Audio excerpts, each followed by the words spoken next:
Congratulations.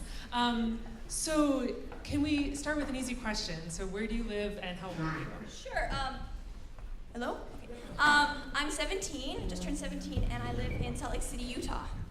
Awesome. And one thing that's obvious is that you do a little bit of everything. So you're a great composer, amazing conductor, you play violin, you started in dance. Can you just say a little bit about how all those things work together and maybe feed each other? Interesting. Yeah. For me, all the arts are linked because they're all communicative and they're all translative, if that's a word. You, as an artist, are a translator, especially as a composer. You work between your head and the page and the composers and their bodies and their instruments, and it's very complex.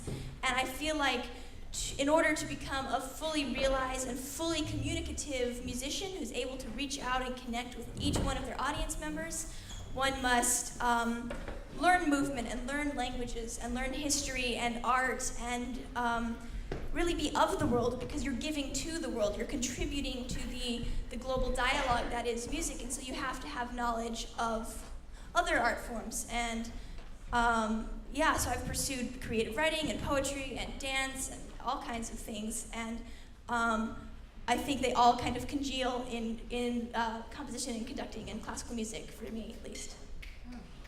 Lovely. And I couldn't, can you please run for office? That's my next question. And just say this to everybody all the time. Amazing, amazing. And what I love about your music that I've heard is that you have such a brilliant command of extended techniques and these sort of more experimental sounds. So on the one hand, your work is experimental, but it also has this really beautiful human emotional core and this really incredible sense of drama that just keeps us on our seat. Can you say just a tiny bit about your approach to those sort of more extended techniques? Well, I hope that the 21st century is the century without dogma, because I think dogma is what does a lot of us in the end. And I believe that vocabulary should be as big as possible, as grandiose, and I think incorporating new voices is like women into classical music is the same thing as incorporating new sounds and sounds of different cultures and sounds of different, instruments and natural sounds and electronic sounds and technological sounds. And so I just believe in expansiveness, I guess, creative expansiveness. Awesome. Is there anything else you want to say about the piece we just heard? Sure. There's some pretty long program notes I could read for you, but that might take too long. So this piece, I was asked by my mentor to write a brass quintet, and I was like, no.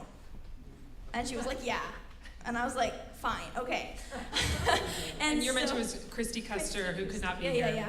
She's fantastic. I thought, well, what is it that brass does really well in my vocabulary? What is it would challenge me, but also bring the greatest sense of that kind of humanity to it? And so for me, that was the sound of air. And at the same time that I was starting to ponder this piece, a smog really descended upon my city. It was about December, and just really enmeshed it. We were just surrounded by this horrible fog. It was in your lungs. And yet there was something strangely beautiful about it. There were all these tendrils, and it was this beautiful color. It was very dysphoric in a way. Your sense of balance was very put off by this nasty thing that was somehow also kind of motherly and maternal in a way.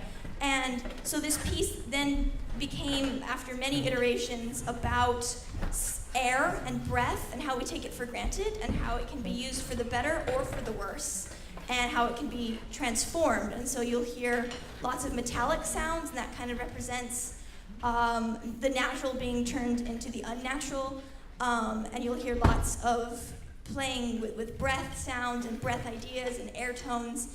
And but the structure of the piece are really these 5 chords that you'll hear in different iterations throughout the piece that kind of form the backbone of feeling both disquieted and somehow amazed and in awe at the same time. So that's a little bit of information about the piece. Lovely. And I think we're almost ready, but what are you listening to these days? Ooh, I'm a huge fan of Xenakis. If I could go back in time and meet one person, it would probably be him. But of course, as a conductor, I listen to the greats. I've been studying Sibelius and Rachmaninoff now and stuff like that, but I also really like klezmer music, and some Devotchka every once in a while. Yes. Well, thank you so much. Congratulations. And